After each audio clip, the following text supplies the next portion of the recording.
Hello friends, स्वागत है आप सभी का अपने चैनल जी ऑब्जेक्टियस ट्यूटोरियल में। तो देखिए दोस्तों, जैक बोर्ड 8 क्लास का जो है कितना दोस्तों 8 क्लास का जो है बोर्ड एग्ज़ाम बहुत जल्द होने वाला है।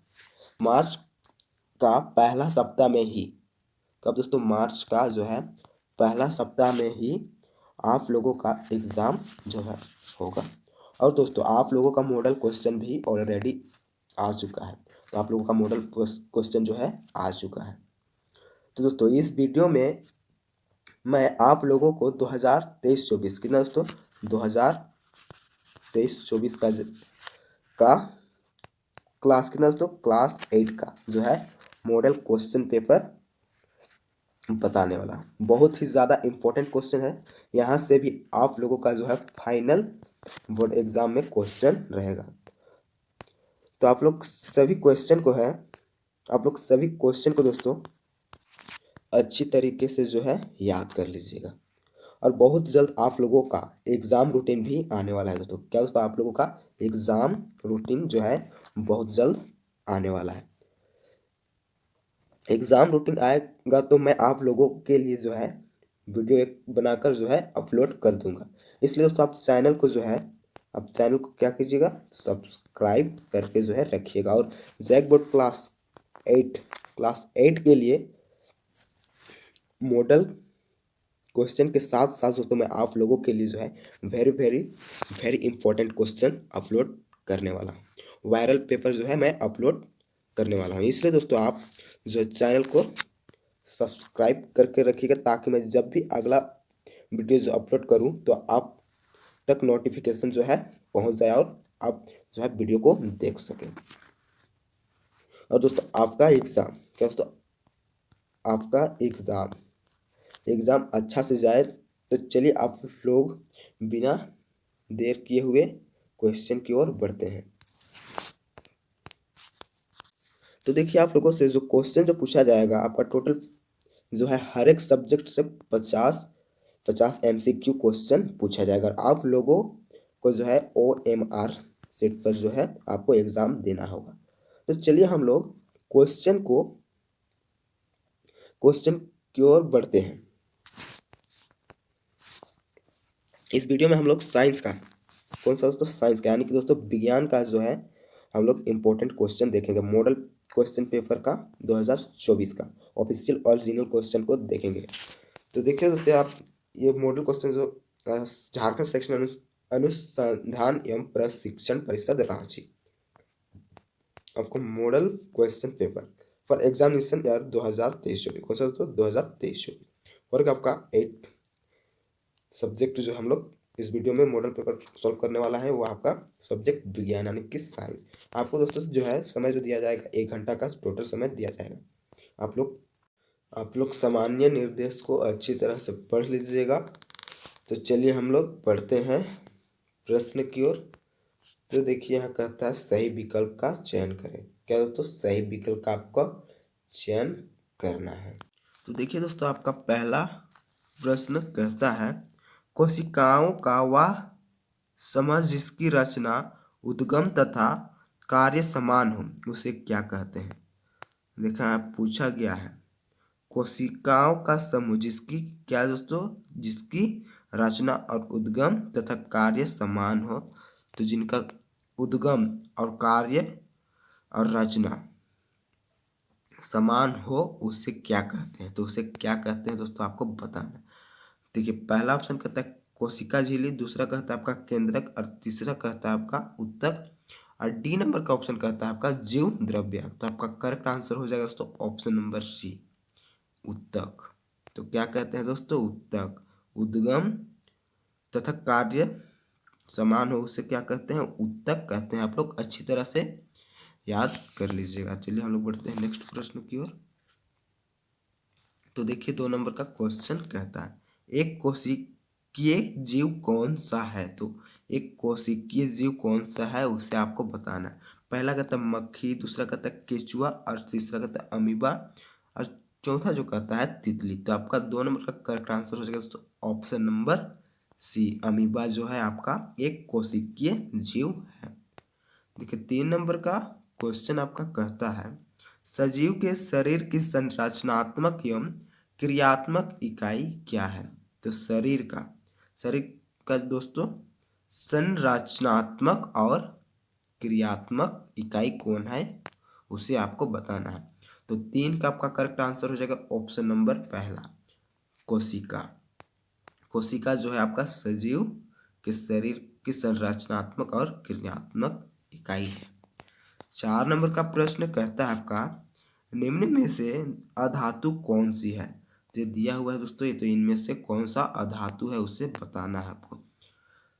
4 नंबर का देखिए आपका सल्फर। जी हाँ, सल्फर भी आपका एक अधातु है। कार्बन, तो ये भी आपका एक अधातु है। ऑक्सीजन, तो आपका ऑक्सीजन भी आपका अधातु है। तो आपका करेक्ट आंसर हो जाएगा दोस्तों ऑप्शन नंबर चौथा, इनमें से सभी। तो चलिए दोस्तों हम लोग बढ़ते हैं नेक्स्ट प्रश्न की ओर। देखिए 5 नंबर का क्वेश्चन आपका कहता है निम्न में धातुओं का उपयोग कहाँ किया जाता है? तो धातुओं का उपयोग कहाँ किया जाता है दोस्तों? तो 5 का आपका देखिए पहला ऑप्शन कहता है पटाखों में, तो जी हाँ धातुओं का पटाखाओं में उपयोग किया जाता है। बी कहता है उर्वरक में, तो जी हाँ उर्वरक में भी किया जाता है। सी कहता है खाना बनाने के बर्तन में, तो खाना बनाने का बर्तन में भी किया जाता है। तो 5 का आपका करेक्ट आंसर हो जाएगा तो ऑप्शन नंबर डी, इनमें से सभी। बढ़ते हैं हम लोग 6 नंबर की ओर। देखिए 6 नंबर का क्वेश्चन आपका कहता है, क्या कहता है देखिए, कौन सी एकमात्र अधातु है जो विद्युत की सुचालक है? तो कौन एक ऐसी अधातु है और वो दोस्तों अधातु होते हुए भी जो है विद्युत की सुचालक है? तो आपका 6 नंबर का करेक्ट आंसर हो जाएगा दोस्तों ऑप्शन नंबर सी, ग्रेफाइट जो है आपका, ग्रेफाइट का शीशा जो है आपका अधातु होते हुए भी विद्युत का सुचालक है। बढ़ते हैं हम लोग नेक्स्ट प्रश्न की ओर। देखिए 7 नंबर का प्रश्न कहता है सूक्ष्म जीव की वृद्धि को रोकने के लिए किसका उपयोग किया जाता है? तो कौन सा दोस्तों जीव? सूक्ष्म जीव की वृद्धि को रोकने के लिए किसका उपयोग किया जाता है?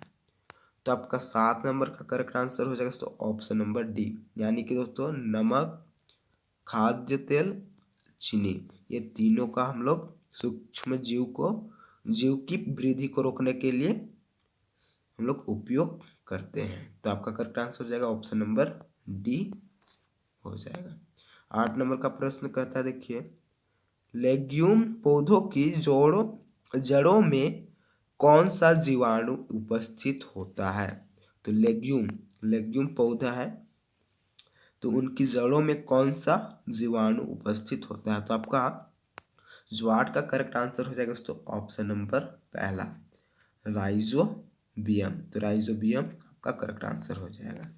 बढ़ते हैं हम लोग नेक्स्ट प्रश्न की ओर। तो देखिए 9 नंबर का प्रश्न कहता है आपका भेंडी की पित्त किस सूक्ष्म जीव से होता है? तो 9 नंबर का आपका करेक्ट आंसर हो जाएगा तो ऑप्शन नंबर डी, विषाणु से। भेंडी की पित्त जो है विषाणु सूक्ष्म जीव से होता है। 10 नंबर का क्वेश्चन कहता है विद्युत द्वारा किसी पदार्थ पर किसी वांछित धातु को निक्षेपित करने की प्रक्रिया क्या कहलाती है?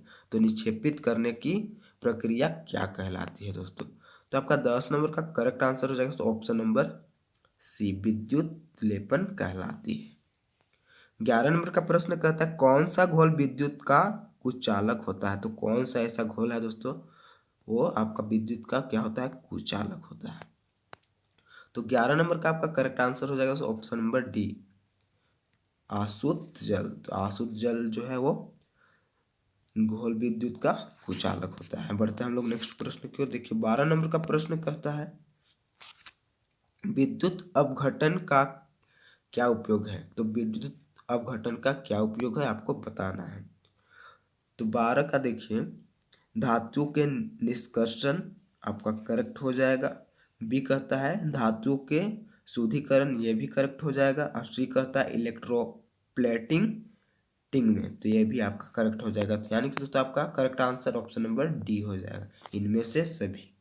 अब हम लोग बढ़ते हैं नेक्स्ट प्रश्न की ओर। 13 नंबर देखिए 13 नंबर का क्वेश्चन कहता है निम्न में कौन जीवों के जनन की अलैंगिक विधि है? तो कौन अलैंगिक विधि है? तो 13 नंबर का आपका करेक्ट आंसर हो जाएगा ऑप्शन नंबर पहला, निषेचन जो है जीवों के जनन की अलैंगिक विधि है। 14 नंबर का क्वेश्चन कहता है बाह्य निषेचन किसमें होता है? तो बाह्य निषेचन किसमें होता है दोस्तों? क्या मछली में होती है, या फिर स्टारफिश में होता है या फिर मेंढक में, या फिर इनमें से सभी? तो 14 नंबर का करेक्ट आंसर हो जाएगा दोस्तों आपका ऑप्शन नंबर डी, इनमें से सभी। मछली में भी होता है, स्टारफिश में भी होता है, और मेंढक में भी होता है बाह्य निषेचन। देखिए 15 नंबर का क्वेश्चन आपका कहता है निषेचन के परिणाम स्वरूप क्या बनता है? तो निषेचन के परिणाम स्वरूप क्या बनता है दोस्तों, ये आपको बताना है। तो आपका 15 नंबर का करेक्ट आंसर हो जाएगा ऑप्शन नंबर बी, युग्मनज बनता है, युग्मनज बनता है। आपका correct answer option number B हो जाएगा। 16 नंबर का क्वेश्चन कहता है दो सतहों पर संपर्क के कारण कौन सा बल लगता है? तो कौन सा बल लगता है दोस्तों? तो सर 16 नंबर का आंसर हो जाएगा ऑप्शन नंबर सी, घर्षण बल लगता है। कौन सा दोस्तों? घर्षण बल लगता है। तो देखिए आपका 17 नंबर का क्वेश्चन कहता है एकांक क्षेत्र पर कार्यरत बल को क्या कहते हैं? तो एकांक क्षेत्र पर कार्यरत बल को क्या कहते हैं? तो 17 नंबर का आपका करेक्ट आंसर हो जाएगा दोस्तों ऑप्शन नंबर सी, दाब। क्या कहते हैं दोस्तों? दाब। 18 नंबर का क्वेश्चन आपका कहता है देखिए निम्नलिखित बलों में कौन सा संपकृत बल है? तो कौन संपकृत बल है दोस्तों? तो 18 नंबर का आपका करेक्ट आंसर हो जाएगा दोस्तों ऑप्शन नंबर पहला, पेशीय बल आपका जो है संपकृत बल है।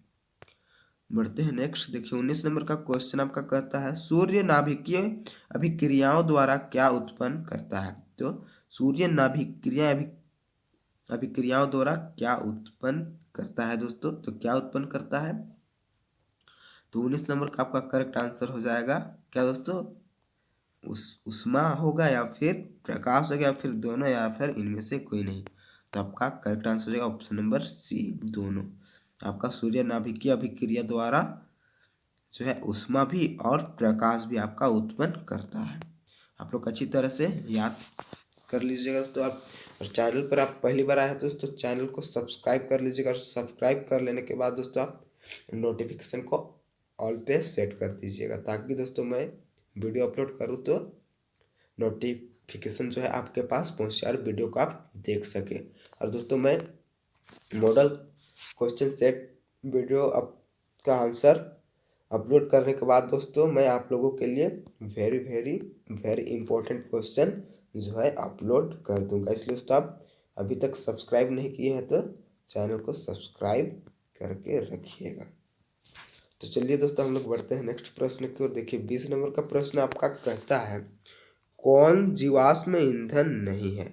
तो इनमें से कौन सा दोस्तों जीवाश्म ईंधन नहीं है? तो 20 नंबर का आपका करेक्ट आंसर हो जाएगा दोस्तों ऑप्शन नंबर सी, प्राकृतिक गैस जो है ये आपका जीवाश्म ईंधन नहीं है। 21 नंबर का क्वेश्चन कहता है आपका किसी पदार्थ के दहन के लिए क्या आवश्यक है? तो किसी पदार्थ के लिए दहन के लिए क्या आवश्यक है दोस्तों? तो 21 का आपका करेक्ट आंसर हो जाएगा ऑप्शन नंबर डी, यानी कि दोस्तों आपका दहनशील पदार्थ भी आवश्यक है, ज्वाला ताप और ऑक्सीजन भी आपका आवश्यक है। तो आपका करेक्ट आंसर हो जाएगा ऑप्शन नंबर डी, इनमें से सभी। 22 नंबर का क्वेश्चन आपका कहता है जीव काल की वह अवधि जब शरीर में ऐसे परिवर्तन होते हैं जिनके परिणाम स्वरूप जनन परिपक्वता आती है। दोस्तों कौन सा वैसे परिवर्तन होते हैं जब परिणाम स्वरूप जो है जनन परिपक्वता आती है? तो आपका 22 का करेक्ट आंसर हो जाएगा ऑप्शन नंबर तीसरा, यानी कि सी, किशोर अवस्था। 23 नंबर का आपका क्वेश्चन क्या कहता है देखिए क्रोध, चिंता एवं उत्तेजना की अवस्था में कौन सा हार्मोन उत्तरदायी है? तो कौन सा क्रोध, चिंता एवं उत्तेजना में जो है हार्मोन उत्तरदायी है? तो 23 नंबर का आपका करेक्ट आंसर हो जाएगा ऑप्शन नंबर दूसरा, यानी कि बी आपका करेक्ट आंसर हो जाएगा, एड्रीनेलिन जो है उत्तरदायी है। देखिए आपका 24 नंबर का क्वेश्चन कहता है बच्चे के लिंग निर्धारण के लिए कौन उत्तरदायी है। तो बच्चे के लिए लिंग जो है निर्धारण के लिए कौन उत्तरदायी है। तो आपका दोस्तों 25 का करेक्ट आंसर हो जाएगा दोस्तों ऑप्शन नंबर सी, यानी कि दोस्तों आपका 24 नंबर का करेक्ट आंसर हो जाएगा ऑप्शन नंबर सी, यानी कि आपका उत्तरदायी है बच्ची के लिंग निर्धारण के लिए माता भी और पिता भी, ये दोनों आपका उत्तरदायी है। पढ़ते हैं हम लोग 25 की ओर। देखिए 25 का क्वेश्चन कहता है यदि आपतन आपतन कोण का मान कितना है दोस्तों 30 डिग्री है तो परावर्तन कोण का मान कितना होगा। तो कितना होगा दोस्तों, तो 25 का आपका करेक्ट आंसर हो जाएगा दोस्तों option number C 30 degree. 26 number का क्वेश्चन आपका कहता है समतल दर्पण से बना प्रतिबिंब होता है। तो क्या होता है दोस्तों, समतल दर्पण से बना प्रतिबिंब क्या आभासी होता है या फिर वास्तविक होता है या फिर धुंधला या फिर कोई नहीं। तो आपका 26 का करेक्ट आंसर हो जाएगा दोस्तों ऑप्शन नंबर पहला, आभासी होता है। 23 नंबर का क्वेश्चन कहता है वह यंत्र जो दृष्टि रेखा पर नहीं रहने वाले वस्तुओं को भी दिखा सकता है।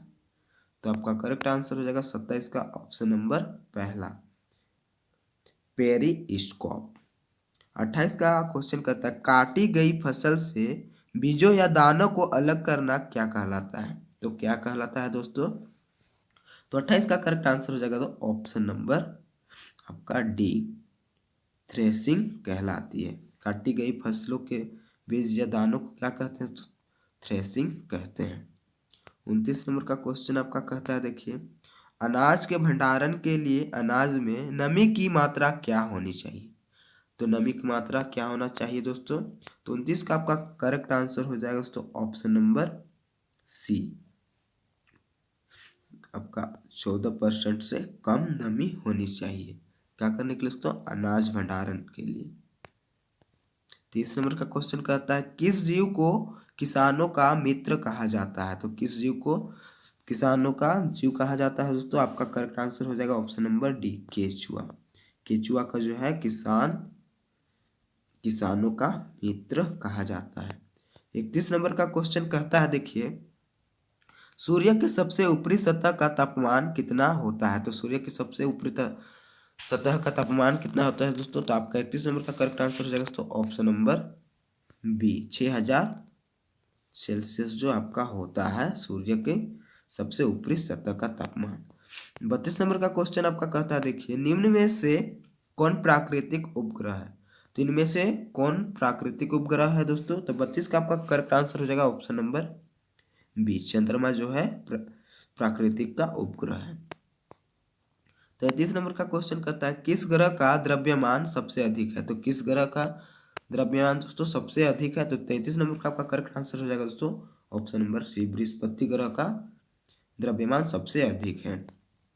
34 नंबर का क्वेश्चन कहता है देखिए घर्षण हमेशा क्या होता है। तो घर्षण हमेशा क्या होता है, हानिकारक होता है क्या या फिर लाभदायक होता है या फिर आरोपित बल की दिशा में कार्य करती है या फिर आरोपित बल का विरोध करती है। तो 34 का आपका करेक्ट आंसर हो जाएगा सो ऑप्शन नंबर डी, आरोपित बल का विरोध करती है। 35 नंबर का क्वेश्चन कहता है देखिए घर्षण निर्भर करता है। तो घर्षण जो है किस पे निर्भर करता है, क्या पृष्ठ की प्रकृति पर, वस्तु के भार पर या फिर दोनों पे या फिर इनमें से किसी भी नहीं पर। तो आपका 35 का करेक्ट आंसर हो जाएगा दोस्तों ऑप्शन नंबर सी, दोनों पर, पृष्ठ की प्रकृति पर भी और वस्तुओं के भार पर भी। देखिए 36 नंबर का क्वेश्चन आपका कहता है क्या कहता है घर्षण बढ़ने का तरीका निम्न में कौन है। तो घर्षण बढ़ने का तरीका कौन है दोस्तों, तो आपका 36 का करेक्ट आंसर हो जाएगा सो ऑप्शन नंबर सी, सतह रुखड़ा कर। तो सतह रुखड़ा कर। दोस्तों आपके लिए क्वेश्चन बहुत ही इम्पोर्टेंट है, इसलिए दोस्तों आप क्वेश्चन को अच्छी तरह से याद कर लीजिएगा, एग्जाम में आपको काफ़ी मदद करेगा। तो चलिए हम लोग बढ़ते हैं नेक्स्ट प्रश्न की ओर। तो देखिए दोस्तों आपका 37 का क्वेश्चन कहता है इनमें से कौन संश्लेषित रेशा है। तो कौन संश्लेषित रेशा है दोस्तों। तो 37 का आपका करेक्ट आंसर हो जाएगा ऑप्शन नंबर पहला, नायलॉन जो है आपका संश्लेषित रेशा है। 38 नंबर क्वेश्चन कहता है निम्न में कौन 4R में नहीं है। तो 4R में कौन नहीं है दोस्तों। तो आपका 38 नंबर का क्वेश्चन आंसर हो जाएगा दोस्तों ऑप्शन नंबर डी, रिमूव जो है 4R में नहीं है। 39 कहता है इनमें से कौन पिघल जाती है परंतु जलती नहीं। पिघल तो जाती है दोस्तों लेकिन जलती नहीं है। तो 39 का आपका करेक्ट आंसर हो जाएगा option number C, nylon. Nylon जो है पिघल जाती पर जलती नहीं। 40 कहता है आवृत्ति का मात्रक क्या है। तो आवृत्ति का मात्रक है दोस्तों क्या है। तो आपका हर्ज है, हर्ज। 41 का क्वेश्चन कहता है एक कंपन में लगे समय को क्या कहते हैं। तो क्या कहते हैं दोस्तों। 41 का आपका करेक्ट आंसर हो जाएगा ऑप्शन नंबर बी, आवर्तकाल। तो 42 का क्वेश्चन कहता है देखिए ध्वनि संचरित हो सकती है। तो कैसे हो सकती है दोस्तों। तो आपका आंसर हो जाएगा 42 का ऑप्शन नंबर डी, इनमें से कोई नहीं, सॉरी दोस्तों। तो आपका करेक्ट आंसर हो जाएगा ऑप्शन नंबर डी, ठोस द्रव गैस में। 43 कहता है देखिए किसी आवेशित वस्तु से आवेश को पृथ्वी में स्थानांतरित करने की प्रक्रिया को क्या कहते हैं। तो स्थानांतरित करने की प्रक्रिया को क्या कहते हैं। आपका करेक्ट आंसर हो जाएगा ऑप्शन नंबर पहला, भू समकरण, भू समकरण कहते हैं। 44 क्वेश्चन कहता है भूकंप की शक्ति के परिणाम को कैसे मापा जाता है। तो कैसे मापा जाता है। तो 44 का आपका करेक्ट आंसर हो जाएगा पहला, सीमोग्राफ द्वारा। 45 का क्वेश्चन कहता है आवेश कितने प्रकार के होते हैं। तो आवेश कितने प्रकार के होते हैं दोस्तों। तो आपका करेक्ट आंसर हो जाएगा ऑप्शन नंबर डी, आवेश जो है आपका 4 प्रकार के होते हैं। 46 नंबर क्वेश्चन कहता है वायुमंडल में निलंबित सूक्ष्म ठोस या तरल कण के बादल को क्या कहते हैं। तो क्या कहते हैं दोस्तों। आपका 46 नंबर का करेक्ट आंसर है ऑप्शन नंबर दूसरा, एरोजोल कहते हैं। वायुमंडल में ऑक्सीजन गैस कितना प्रतिशत है। तो ऑक्सीजन गैस वायुमंडल में कितना प्रतिशत है। तो आपका करेक्ट आंसर हो जाएगा ऑप्शन नंबर दूसरा, 21%। 48 नंबर का क्वेश्चन कहता है आपका वनोन्मूलन का अस्थाई हल क्या है। तो अस्थाई हल क्या है दोस्तों। तो आपका 48 का करेक्ट आंसर हो जाएगा दोस्तों ऑप्शन नंबर सी, पूर्ण वर्ण रोपण, पूर्ण वर्ण रोपण। 49 कहता है काला सोना किसे कहा जाता है। तो काला सोना किसे कहा जाता है दोस्तों। 49 का आपका करेक्ट आंसर हो जाएगा ऑप्शन नंबर सी, पेट्रोलियम को जो है काला सोना कहा जाता है। 50 नंबर का क्वेश्चन आपका कहता है कौन सा प्राकृतिक संसाधन नहीं है। तो प्राकृतिक संसाधन कौन नहीं है दोस्तों। तो 50 का आपका करेक्ट आंसर हो जाएगा ऑप्शन नंबर डी, बहुत ही आसान ऑप्शन दिया हुआ है यहाँ, कपड़ा जो है ये प्राकृतिक संसाधन नहीं है। तो चलिए दोस्तों हम लोग इस तरह से जो है 50 क्वेश्चन इस वीडियो में है जो सॉल्व कर लिए। और दोस्तों जितना भी ये क्वेश्चन है ये काफ़ी इम्पोर्टेंट है आपके एग्ज़ाम के लिए, बहुत ही ज़्यादा इम्पोर्टेंट है। इसलिए दोस्तों आप वीडियो को एकदम अच्छी तरह से याद कर लीजिएगा। और दोस्तों आप चैनल पर पहली बार आए हैं तो दोस्तों आप चैनल को सब्सक्राइब कर लीजिएगा और बेल आइकन कॉल पे सेट कर दीजिएगा। दोस्तों आप आपको अगर वीडियो पसंद आया तो वीडियो को एक लाइक कर दीजिएगा दोस्तों। और आप वीडियो को देखने के बाद अपने सभी दोस्तों के पास वीडियो को शेयर जरूर कर दीजिएगा ताकि दोस्तों उनको भी इस वीडियो से लाभ मिल सके। तो चलिए दोस्तों हम लोग मिलते हैं फिर अगले वीडियो में।